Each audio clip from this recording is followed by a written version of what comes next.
ഗ്രാമ നഗര വ്യത്യാസങ്ങളില്ലാതെ ശ്രീരാമ മന്ത്ര മുഖരിതമായിരുന്നു നാടെങ്ങും. പ്രായമായവരും കുട്ടികളും എന്ന വ്യത്യാസമില്ലാതെ ജയ ശ്രീറാം വിളികൾ ഉയർത്തി ജന്മഭൂമിയിൽ പ്രത്യാഗമനം ചെയ്ത ഭഗവാനെ സ്വീകരിച്ചപ്പോൾ ആ മനസ്സുകളും ധന്യമായി. ആഹ്ലാദ നിമിഷങ്ങൾ പങ്കുവച്ച് ജനം ടിവിക്കൊപ്പം ചേരുകയാണ് മട്ടാഞ്ചേരിയിലെ രാമഭക്തർ. അയോധ്യ ശ്രീരാമക്ഷേത്ര പ്രാണപ്രതിഷ്ഠ കാണാൻ കേരളത്തിലും വലിയ തോതിലാണ് ഭക്തജനങ്ങൾ എത്തിയത്. ഓരോ കേന്ദ്രങ്ങളിലും ആയിരക്കണക്കിന് ആളുകളാണ് തത്സമയം ആ ധന്യ നിമിഷം കാണാനുണ്ടായിരുന്നത്. ഇപ്പോൾ നമ്മൾ എറണാകുളം മട്ടാഞ്ചേരിയിൽ ഈ ദൃശ്യങ്ങൾക്ക്, ആ ധന്യ നിമിഷങ്ങൾക്ക് സാക്ഷിയായ നിരവധി ശ്രീരാമ ഭക്തർക്ക് ഒപ്പമാണുള്ളത്. കുട്ടികളുണ്ട്, പ്രായമായവരുണ്ട്, എല്ലാവരും തന്നെ വലിയ ഒരു സന്തോഷത്തിൽ തന്നെയാണ്. ആ നിമിഷങ്ങൾ കാണാൻ കഴിഞ്ഞതിന്റെ വലിയ ആഹ്ലാദത്തിൽ തന്നെയാണുള്ളത്. അവരോട് തന്നെ നമുക്കത് ചോദിക്കാം. എങ്ങനെയാണ് ഈ ഒരു സന്തോഷ നിമിഷത്തിൽ തോന്നുന്നത്?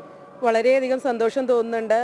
കാരണം 14 വർഷമാണ് അച്ഛൻ വനവാസം വിധിച്ചതെങ്കിലും നമ്മുടെ അധിനിവേശ ശക്തികൾ ഒരു 500 കൊല്ലത്തേക്ക് അദ്ദേഹത്തിന് ഒരു വനവാസം പോലെ ഉണ്ടായിരുന്നു. ഇപ്പോൾ ആ വനവാസം കഴിഞ്ഞ് അദ്ദേഹത്തിൻ്റെ കൊട്ടാരത്തിലോട്ട് തിരിച്ചെത്തിയിരിക്കുകയാണ്. അത് വളരെയധികം സന്തോഷത്തോടു കൂടെ തന്നെയാണ് ഞങ്ങൾ വരവേറ്റിരിക്കുന്നത്. വലിയ ഒരു ആവേശം നമുക്ക് എല്ലായിടത്തും കാണാൻ കഴിയും. ഇപ്പോൾ സംസാരിച്ച ആളുകൾ പറഞ്ഞതുപോലെ തന്നെ ആ ഒരു വനവാസത്തിന് ശേഷമുള്ള അദ്ദേഹത്തിന്റെ തിരിച്ചുവരവ് എന്ന് പറയാം. അതായത് അധിനിവേശ ശക്തികൾ തകർത്തെറിഞ്ഞ ഭാരതീയമായ എല്ലാ ബിംബങ്ങളെയും അത് തിരിച്ചു പിടിക്കാനുള്ള ഒരു മുന്നോട്ടുള്ള യാത്രയിൽ തന്നെയാണ് എല്ലാവരും ഉള്ളത്. എങ്ങനെയാണ് ഈ ഒരു നിമിഷത്തെ കാണുന്നത്? ഇത് യഥാർത്ഥത്തിൽ ഒരു മതത്തിന്റെ വിജയമല്ല, ഇത് സത്യത്തിന്റെ വിജയമാണ്. അപ്പം അത്തരത്തിൽ നമ്മുടെ നാടിനു വേണ്ടി, നമ്മുടെ നാടിൻ്റെ പൈതൃകത്തിന് വേണ്ടി, ഈ ഒരു മന്ദിരത്തിന് വേണ്ടി ജീവൻ പ്രാണം ത്യാഗം ചെയ്ത ആ മഹത് വ്യക്തികളുടെ അവരുടെ ഒരു ജീവത്യാഗം ഇന്ന് സഫലമാകുകയാണ്. നമ്മുടെ നാടിൻ്റെ പാരമ്പര്യത്തിൽ ഊന്നിക്കൊണ്ട് ഒരു ജനത ഉയർത്തെഴുന്നേൽക്കണമെന്നുണ്ടെങ്കിൽ ഇത്തരത്തിലുള്ള ഈ പൈതൃക ക്ഷേത്രം ഭാരതഭൂമിയിൽ വന്നേ തീരൂ. നമ്മുടെ കൺമുന്നിൽ നാം ഇതെല്ലാം ഇന്ന് ദർശിച്ചു.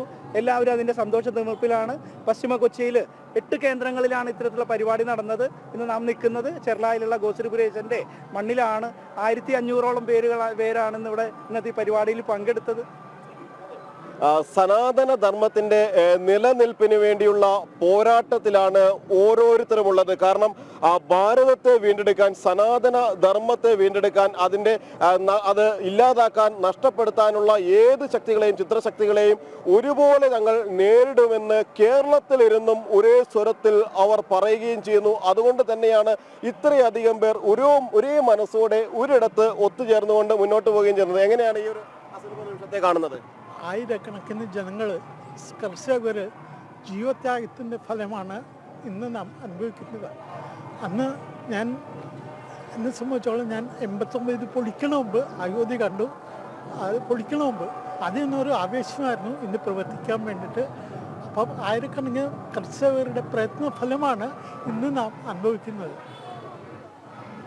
അദ്ദേഹം പറഞ്ഞതുപോലെ തന്നെ ജീവൻ ബലിയർപ്പിച്ച ആയിരക്കണക്കിന് കർഷകരുണ്ട്. ആ കർഷകരുടെ ജീവന്റെ വില കൂടിയാണ് ഇന്ന് ഈ അനുഭവിക്കുന്ന ഈ നിമിഷങ്ങൾ എന്ന് പറയുന്നത്. കാരണം അവർ കടന്നുപോയ വഴികളിൽ, അവർ കടന്നുപോയ പീഡന വഴികളിൽ അവർ തിരിച്ചു പിടിച്ച അവരുടെ ആത്മാർപ്പണത്തിന്റെ വലിയ ഒരു ഭാഗം തന്നെയാണ് ഇത്. കുട്ടികളടക്കം നിരവധി ആളുകളെ നമുക്ക് കാണാൻ കഴിയും. അങ്ങനെയുള്ള ഈ ഒരു സമയത്ത് കാണുന്നത് കണ്ടില്ലേ? അവിടെ ക്ഷേത്രത്തിന്റെ ഇതൊക്കെ കണ്ടില്ലേ ദൃശ്യങ്ങള്? സന്തോഷായോ? കണ്ടോ? ജയ് ശ്രീറാം വിളിച്ചോ?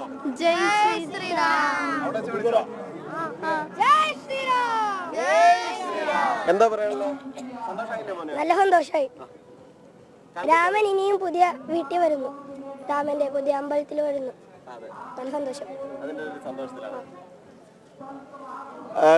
തീർച്ചയായും ആ കുഞ്ഞുങ്ങൾ പോലും പറഞ്ഞതുപോലെ തന്നെ അവരെല്ലാവരും തന്നെ ആ വലിയ സന്തോഷ നിമിഷങ്ങളിലൂടെ കടന്നു പോകുമ്പോൾ എല്ലായിടത്തും ഒരുപോലെ ഉയർന്നു കേൾക്കുന്നത് രാമമന്ത്രങ്ങൾ തന്നെയാണ്. ഇനിയുള്ള ഭാരത രാജ്യമാകെ ഒരേപോലെ മുഴങ്ങുന്നതും രാമമന്ത്രം തന്നെയായിരിക്കും. ഐക്യത്തിന്റെയും ഒരുമയുടെയും രാമമന്ത്രങ്ങൾ തന്നെയായിരിക്കും. ക്യാമറമാൻ ബിവിൻ ആലുവയ്ക്കൊപ്പം ജിജീഷ് കരുണാകരൻ, ജനം, കൊച്ചി.